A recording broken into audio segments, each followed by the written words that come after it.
Always liked photography. I started doing photography as a senior in high school. So we did do that. We were still doing a lot of darkroom things. And so I started getting into photography, but I wasn't like the typical photographer. Like I wanted to go and take pictures and then cut them up and collage them. And I think my photography teacher didn't know what to do with me, so he just let me do whatever I wanted and tolerated it. But I was really obsessed with Warhol's Campbell soup cans prints he was doing. And so I was trying to make art that was similar to that, or that was inspired by that. So I was going to all these grocery stores all over town and taking pictures of rows and rows and rows of Campbell soup cans. Yeah, and then I bring it in school and then just like make collage. And so I ended up not studying art in school.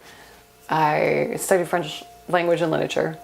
And then later on in my late 20s, I decided I want to go back and study photography. But then I wound up in a program that the photography department was pretty traditional.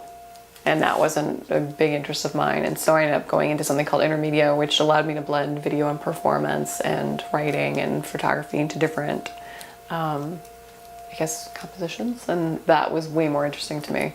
But I never thought I'd go to art school. That just happened. It's probably the way that I combine things or the way I get influenced to make art. So I do a lot of different work, and so I'm not like a media specific artist, though I tend to do more stuff that involves video or photo or performance or writing. I at one time was making these wire sculptures out of giraffes that I would cover in wax and then kind of burn till they hardened. And then I was adding hair to them. And I was going to try and figure out how to make them move on their own. So I've had a lot of different kinds of experiments. Or one time I made a blanket out of stale bread and I just sewed the bread together. This ginormous blanket.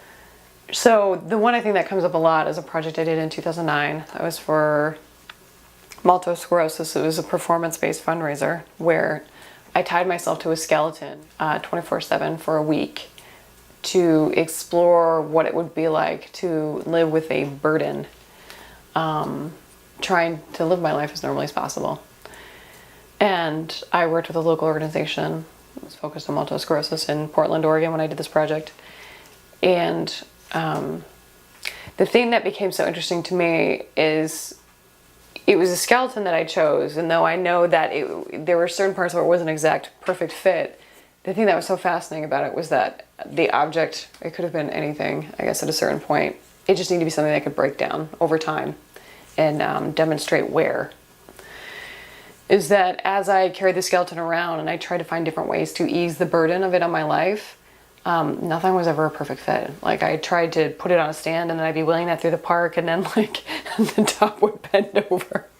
And the skeleton, or like a wheel would break off and like that wasn't going to work anymore. So then I tried to like fireman carry it, you know, and that got to be a bit much. And so then I would find a wheelie chair and like shove it on that and then be like scooting through places on a wheelie chair.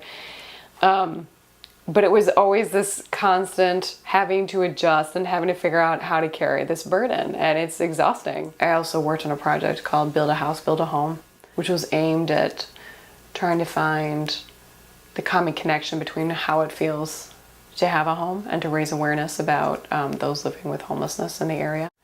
And so there was a lot of people who are strong advocates and have been community advocates and professional advocates for a long time for those living with homelessness who, because of the nature of this project, were able to come in and have open conversations with the public about what it looks like, what it feels like, what are the needs. So I guess I'm interested primarily in projects that are looking to act as a catalyst for problems that are affecting society today.